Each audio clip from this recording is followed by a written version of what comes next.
Il m'a restauré. Il m'a restauré. Il m'a restauré. Oh, Jésus m'a restauré.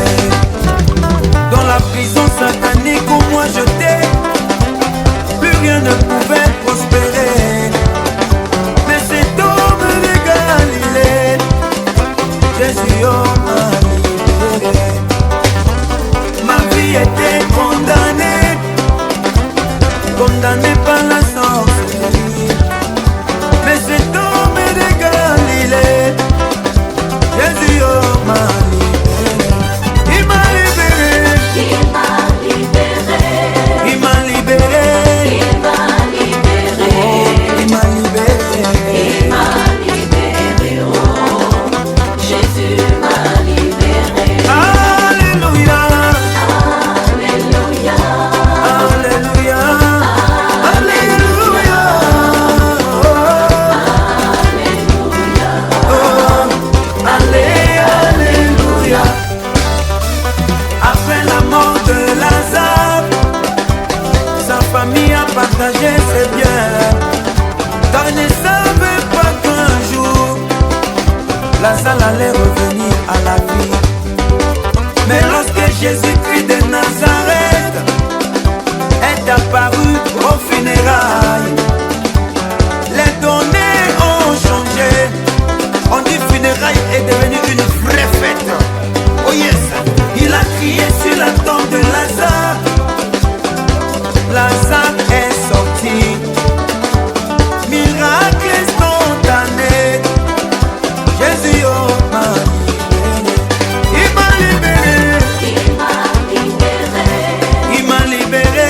Il m'a libéré. Oh, il m'a libéré. Il m'a libéré. Oh. Amen. On prend acte 3. C'est une histoire qui est magnifique. Et vraiment, on va parler de cette histoire. Souvent, on prie, mais on ne sait, on ne voit pas quelle est l'importance du nom de Jésus. Ce nom a tellement une très très grande importance qu'on ne peut jamais imaginer. Et on en parle, je prends la lecture par la grâce du Seigneur. Pierre et Jean montaient ensemble au temple. À l'heure de la prière, c'était la 9e heure. Il avait un homme boité de naissance, qu'on portait et qu'on plançait tous les jours à la porte du temple appelé la Belle, pour qu'il demande l'aumône à ceux qui entraient dans le temple. Cet homme, voyant Pierre et Jean qui allaient lui entrer, leur demanda l'aumône. Pierre, de même que Jean, fixa les yeux sur lui et dit: regarde-nous. Il le regardait attentivement, s'attendant à recevoir de quelque chose. Alors Pierre lui dit: je n'ai ni l'or ni l'argent. Ce que j'ai, je te le donne. Au nom de Jésus-Christ de Nazareth, lève-toi et marche. Il le prenant par la main droite et il le fit lever.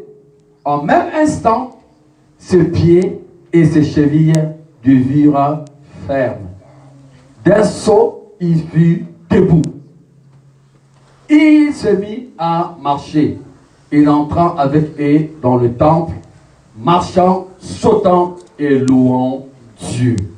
Tout le monde le virent marchant et louant Dieu. Amen. Regarde cette histoire. Ça me bouscule en fait. C'est à l'époque, on était encore dans l'autre côté, on ne connaissait pas encore bien le Seigneur. Et on disait, est-ce que le Seigneur vraiment opère aussi, guérit aussi? On se posait beaucoup ces questions-là. Et quand je lisais ces paroles-là, je ne savais pas qu'un jour ça va couper au milieu de nous. Je dis, la motivation qui était à cet homme. Il dit, cet homme-là était placé quelque part. Et il était placé devant le temple. Et c'est là qu'il faisait la mendicité. C'est là que cet homme était venu plairer sa cause. Quand tu as un problème, tu plaires où ta cause. Souvent à la maison, on peut plairer. Mais il y a aussi un endroit aussi, tu peux aussi aller encore, ajouter encore, pour te ressourcer encore. Parce qu'il y a le fait de d'autres amis ou de d'autres frères qui sont là, qui peuvent aussi t'aider d'avancer.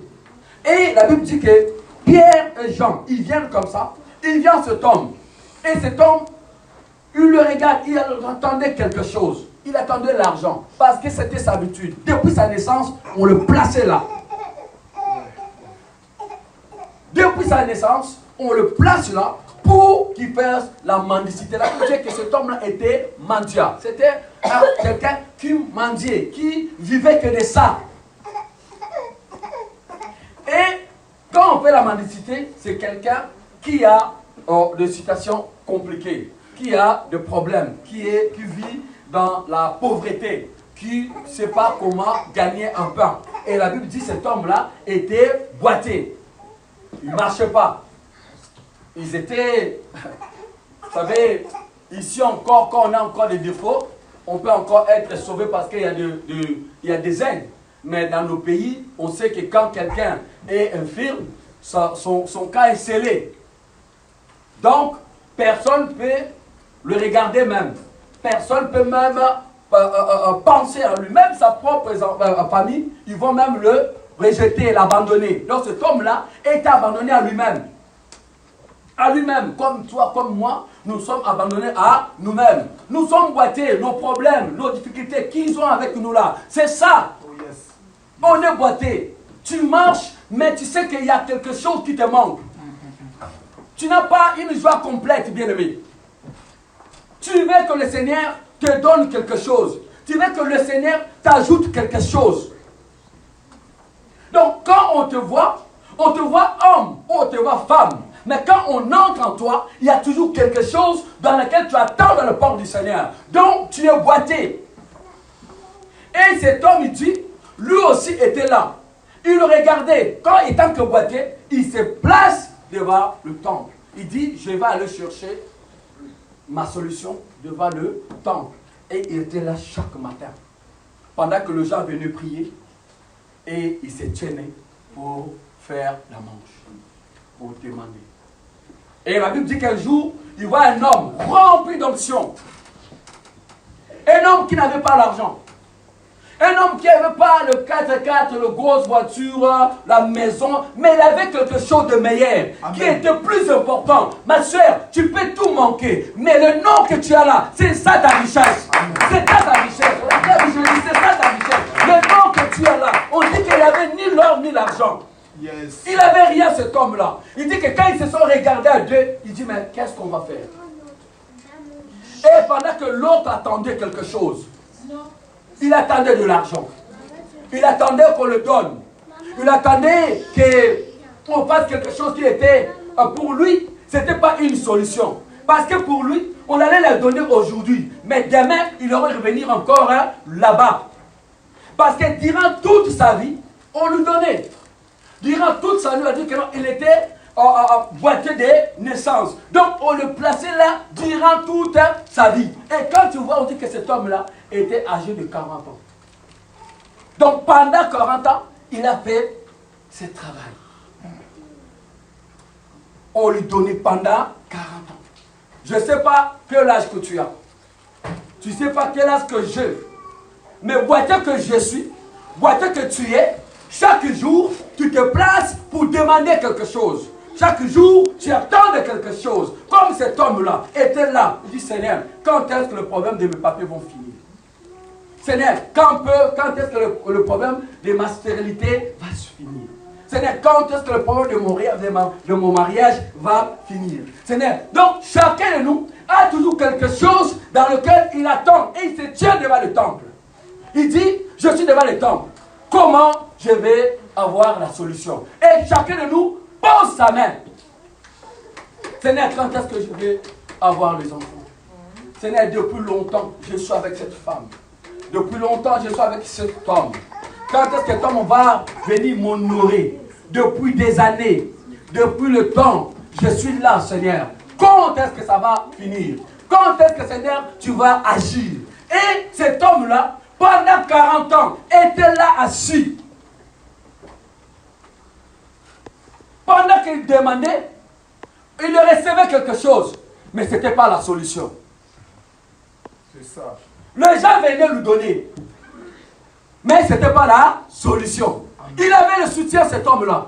Mais chaque fois qu'il avait un soutien, ce soutien-là était illimité, était moyen, était insuffisant, ce soutien-là. Et comme toi, comme moi, tout ce que nous cherchons comme solution, le monde nous donne. Mais ces solutions-là que le don nous donne n'est pas suffisant et insuffisant. Ça manque toujours quelque chose. Et maintenant, il fallait rencontrer ceux dans lesquels Pierre servait. Il faut maintenant faire une rencontre personnelle avec un nom qui donne la solution. Amen. Et cet homme-là, pendant 40 ans de souffrance, il va avoir cette grâce-là. Amen. Toi qui vis une situation, il n'y a que 2 ans, 3 ans, peut-être une année que tu es tenté là-dedans, peut-être 2 ans, peut-être 3 ans, tu es tenté de dire, mais quand est-ce que le Seigneur va répondre? Ça dure. Comment je vais entendre jusqu'où? J'entends le Seigneur agir là-bas. J'entends, il a agi pour l'autre personne. Il a dit pour mon frère, pour ma soeur, pour mon cousin, pour ma cousine. Et moi, non. Chacun a son tour. Cet homme-là a fait 40 ans.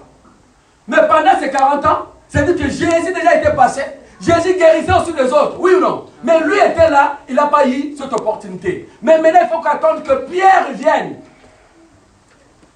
Et la Bible dit, lorsque Pierre vient, le Messie, pour lui, il n'était pas sûr qu'il serait guéri. Peut-être il a passé tant, il a eu aussi tant de prophètes qui sont passés, qui l'ont prophétisé. Tu vas marcher, mais ne marche pas. Peut-être aussi, on ne sait jamais, on sait que dans toute famille, s'ils ont une personne comme ça, ils vont aller partout. Ils vont aller dans les hôpitaux, ils vont chercher. Je ne sais pas comment est-ce que la maman a fait ou le papa, mais ce que je sais, ils ont cherché comment donner aussi le traitement à cet homme-là pour qu'il puisse marcher. Mais seulement, ça n'a pas tenu. Ils ont essayé.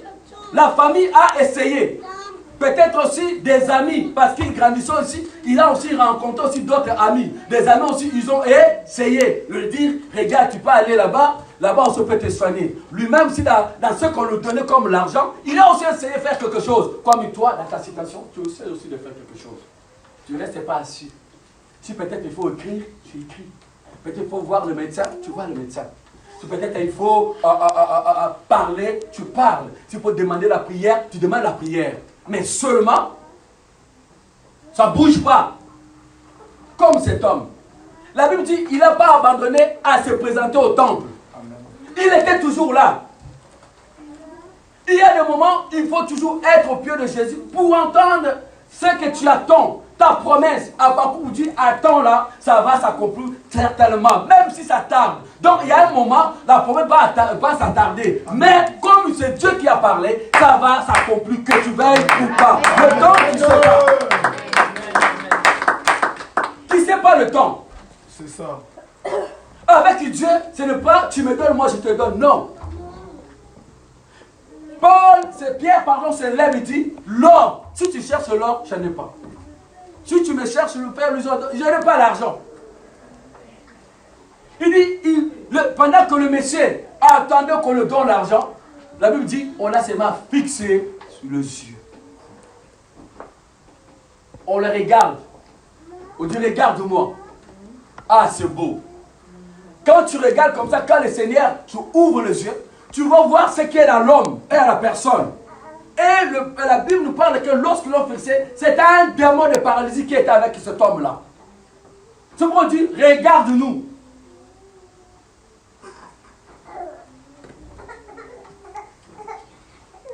Regarde-nous, regarde. la Bible dit, ils ont fixé les yeux. Ce n'est pas tout le monde qui fixe les yeux. Ce n'est pas tout le monde. C'est une grâce que le Seigneur donne. Et la Bible dit, lorsqu'il fixe les yeux, il dit, c'est ma jeunesse ni l'or, ni l'argent. Amen. Ah, c'est beau. Ce n'est pas avec l'or et l'argent que tu auras la paix, ma bien-aimée. Amen. Ce n'est pas avec l'or et l'argent que tu auras la paix. Ce n'est pas avec l'or et l'argent que tu auras le bonheur. Ce n'est pas avec l'or et l'argent que tu vas vivre heureuse. Tu te trompes. Il n'y a qu'un nom. Amen. C'est nom-là qui est dans ta vie. Dieu, plus que l'or, plus que l'argent. La clave, il est tellement magnifique. C'est le nom de Jésus de Nazareth. Le nom le plus élevé de tous les noms. Ni l'or. Parce que l'or, cet homme-là, dans le temple, il aurait dû être riche. Il aurait dû être guéri parce que les gens lui donnaient l'argent. Mais ce jour-là, il n'y avait pas l'argent. Moi, je te parle aujourd'hui, ma soeur. Ce n'est pas ton argent qui va t'amener au ciel. Ce n'est pas ton argent qui va répondre aux besoins. Oui, mais il ne t'amènera pas le bonheur. Regarde, tous ont publié un jeune homme, 43 ans, célèbre. Oui ou non? Tous on a parlé. Célèbre. 43 ans. Célèbre. Tous les cinémas, on parle de lui. Quand il passe, tout le monde fléchit les genoux. Mais un tout petit n'a rien. Je dis, hein, c'est juste une petite pétiole qui a percé cancer de côlon. Il a introduit à la mort. Un grand nom, soi-disant. Mais son argent n'a pas arrivé à sauver sa vie. Il est parti. Et tout le monde parle de lui. On montre comment il était. Et c'est fini. Quand il s'est allongé là, viens maintenant. Dis-lui maintenant, lève avec ton argent. Pierre, parlait des choses vraies. Il dit, ce n'est pas l'argent que tu cherches. Ne vends pas ton corps à cause de l'argent. Ce n'est pas l'argent qui va te sauver. Ce n'est pas l'or. Quand on te montre l'or, tu cèdes ton corps à cause de l'or. Beaucoup, ils ont cédé à cause de l'or. Mais après, ils ont pleuré. Ce que tu as, c'est là l'important, c'est l'étoile qui brille en toi. Garde cette étoile. C'est magnifique. C'est une étoile qui vient du ciel. Une étoile que personne ne peut te donner. On ne l'achète pas. La vie de Dieu, la vie de Christ, la sanctification, la sainteté. On ne l'achète pas. C'est la vie. C'est pourquoi Pierre avait le pouvoir de regarder cet homme dans les yeux. Parce qu'en lui, il y avait quelque chose, une puissance, une force, bien-aimé, qui vient du ciel. Amen. Une force qu'on n'achète pas. Une force qu'on le donne comme ça. Parce que cette force-là est gratuite. Mais seulement, il faut le craindre. Amen. Juste dans la camp de Dieu. Qu'on a vérifié contre ici. Guéri. C'est ça notre Dieu. On dit je rapproche. Lui me dit va, je viens, je pars. Si lui me dit je pars, je mets ma main, je sais que le Seigneur agira. Parce que c'est lui qui me tue. Amen. Dis-moi tout ce que tu veux. C'est pourquoi on dit je laisse le temps. On va voir ces choses. Le temps est le meilleur ennemi de la vérité. C'est le temps qui parle. Pendant 40 ans, cet homme, boité, rejeté, on le pose dans la mendicité. Quelle est la honte de sa famille? Tout le monde connaissait cette famille. Il y a leur enfant qui fait la mendicité quelque part. La honte. Imagine le matin, on le prenait, on le transportait, on venait le déposer là. Et on attend le soir qu'il apporte l'argent. Et s'il n'apporte pas l'argent, on le battait même. On a vu, on imagine ce qui s'est passé. Parce qu'on voyait quand on sortait les enfants comme ça, s'il n'amène pas l'argent à la maison, on les tabasse. Pourquoi n'a pas amené l'argent? Mais ce n'est pas mon problème. C'est les gens qui devaient me donner. S'ils ne me donnent pas, peut-être aussi à l'un de moment, on ne lui donnait pas. Comme il a fait déjà un an là-bas, et les gens étaient fatigués de lui. On dit, toi aussi, chaque fois tu es ici. Toi ici. On sait, on donne une fois, on donne deux fois, et mais la troisième fois, on commence à ne plus donner, à parler. Voilà la réalité. Et c'est ça aussi cet homme. Et la Bible dit, pendant que tout le monde n'avait pas la solution, il n'y a que toi qui as la solution pour ta famille. Pendant qu'il n'y en a pas une solution dans ta famille, tout le monde, ils ont essayé, ils n'ont pas trouvé. C'est toi qui vas se lever. Si toi tu dors aussi, tout s'endort, monsieur. Amen, amen, amen, amen. Il n'y a que toi. Parce qu'il n'y a que toi qui est placé devant le temple. C'est toi qui es placé devant le temple. Si tu attends ta femme, tu n'auras pas. Si tu attends ton mari, tu n'auras pas. Si tu attends ton enfant, tu n'auras pas. Parce que Dieu l'a posé sur toi. C'est posé sur toi. C'est toi, c'est toi, c'est toi. C'est toi qui vas rencontrer Jésus pour que ta famille soit sauvée. C'est toi. Amen. Et il était là le tube. Tout le monde, ils ont essayé. Lui-même aussi, il a essayé. Mais ça n'allait pas. Et on voit un homme qui n'a même pas fait l'école. Et alors on parle de Pierre, la façon où on le parle dit, ils n'ont pas connu l'école. Ils n'ont même pas fait l'école. C'est-à-dire que ce n'était pas un homme instruit selon le monde. Mais un homme instruit selon Dieu. Un homme instruit selon Dieu. Il prend les choses qui n'ont pas d'importance, que tout le monde critique, condamne, méprise. Il prend les choses que tu ne viens jamais comprendre. Si toi tu crois qu'on puisse prendre quelqu'un qui a plein de galons pour servir Dieu, non, c'est toi seulement. Amen. Je leur ai dit, je suis enfant, je suis sans force. Seigneur, cherche quelqu'un d'autre. On va Samuel, il va pour oindre dans la famille de David. Samuel se trompe même. Il se trompe totalement.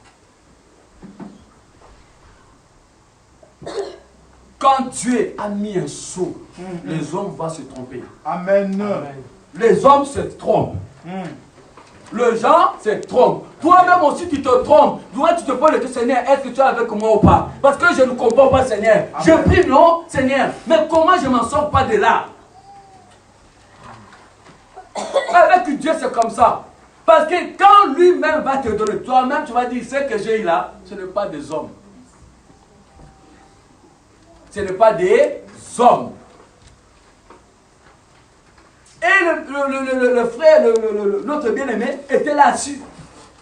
Jean, il vient, il se regarde. Il dit, non, nous on va faire quelque chose, nous avons un nom. Ah, le nom de Jésus. Il faut qu'on parle de Jésus. Il faut qu'on aille là où on parle de notre Jésus. Bien-aimé, il a porté la croix pour toi. Cet homme, regarde comment est-ce qu'il a souffert. C'est pas pour qu'on puisse jouer avec toi. C'est pas pour qu'il a souffert pour que tu puisses dominer à toutes les attaques de l'ennemi. La couronne des épines était sur sa tête. Pour que lorsque tu verras face aux obstacles, tu vois que tu as un Dieu, tu invoques un Dieu puissant, le tout-puissant. Ne te laisse pas affaiblir à cause de ta situation, à cause des problèmes. Tu auras toujours des problèmes. Les gens se moqueront toujours de toi.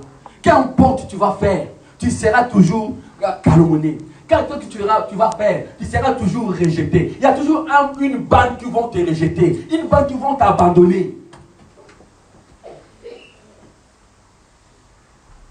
Cet homme mendiait. Cet homme prenait plaisir à être là. Mais le jour où cet homme a rencontré le Seigneur, sa joie était autre chose que la joie qu'il avait comme l'argent. C'est pourquoi on dit que non, l'or là, l'argent ne te donnera pas la joie. Regarde cet homme. La Bible dit, il a sauté, il a adoré Dieu, il a loué Dieu. Tout le monde le voyait sauter, adorer son Dieu. Mais c'est pas que je n'ai ni l'or ni l'argent. Je vais parler à ta citation. Je ne connais pas le préfet. Je ne connais pas qui ce soit. Je ne connais pas le médecin. Je n'ai pas le remède à te donner pour avoir les enfants. Mais ce que je sais, il y a un homme qui a brisé la stérilité, qui brûle les stabilités que tu as. Ce que je sais, il y a un homme qui a donné la guérison, qui donne la guérison à ton problème. Ce que je sais, il y a un homme qui ouvre les portes, qui te ouvre les portes du travail. Ce que je sais, il y a un nom, ce nom s'appelle le nom de Jésus de Nazareth, dans lequel ces gens-là ont regardé. On a dit seulement, j'ai ni l'or ni l'argent, mais ce que j'ai, au nom de Jésus de Nazareth, lève-toi et marche. Que ta situation aussi soit ici. Au nom de Jésus de Nazareth, on te verra porter les enfants. On va les bénir ici, dans le nom de Jésus de Nazareth. Il n'y aura plus de fausses couches. Je parle à une personne. Tu vas expérimenter ce que je t'ai dit aujourd'hui. Et je crois à celui qui me parle. Qu'importe, cet homme viendra à ta famille. Il va payer la dette. Sois patiente, tu verras. Amen. Qu'importe le temps, vis seulement dans la sanctification. Il ne va pas fuir. Dis-lui seulement, si tu me fais, passe dans ma famille. Il va partir, il va tourner, il va parler des autres. C'est à toi le problème. Ton mariage, c'est toi-même le problème. Mais aujourd'hui, tu as un nom qui est en train de briser le lien familial. Donc on a dit qu'il n'y a personne qui va se marier à ta famille. Toi, tu seras la première à te marier. Tu vas défier cette puissance des ténèbres. On donne Jésus qui Nazareth. Ce jour-là, de boiter, cet homme qui est boité, la puissance du Seigneur a défié cette force-là de boiter. Et toi aussi, tu vas défier la puissance des ténèbres. Donc j'ai déclaré dans ta famille qu'il n'y aura pas de mariage. Toi, tu seras la première ou le premier à te marier dans ta famille. Tu seras le premier à avoir la stérilité de ta famille. On a dit que non, les enfants meurent dans ta famille, mais toi, tes enfants, tu es un nom debout. Il n'y aura pas de mort. Au nom de Jésus de Nazareth. Je déclare dans ta famille, il y aura l'homosexualité, mais toi, tes enfants, ils ne verront pas ces choses. Ils seront des enfants, ils vont se marier, et tu verras toi-même que la Seigneur fera tellement une grâce magnifique dans ta famille. C'est toi sortira de grandes personnes qui vont témoigner la gloire de Jésus. Et ça est en train de briser ta stérilité. Et en train de rendre, ta sémence féconde dans le nom de Jésus de Nazareth. Parce que ce jour-là, on a vu ces paralytiques étaient assis comme ça. Comme aussi ton problème, ta stérilité est assis. Je le regarde dans les yeux. Regarde-moi, je fixe mon yeux. Je dis au nom de Jésus de Nazareth, lève-toi et marche. Et maintenant, et je finis cette stérilité et brisée dans le nom de Jésus de Nazareth. Il y a des enfants, il y a ta sémence qui commence à prendre la force maintenant dans le nom de Jésus de Nazareth. Il y a une personne qui est en train de laver ton dos, qui est en train de donner une force totale. Seigneur, merci parce que tu es en train de briser la stérilité. Tu es en train de briser, papa.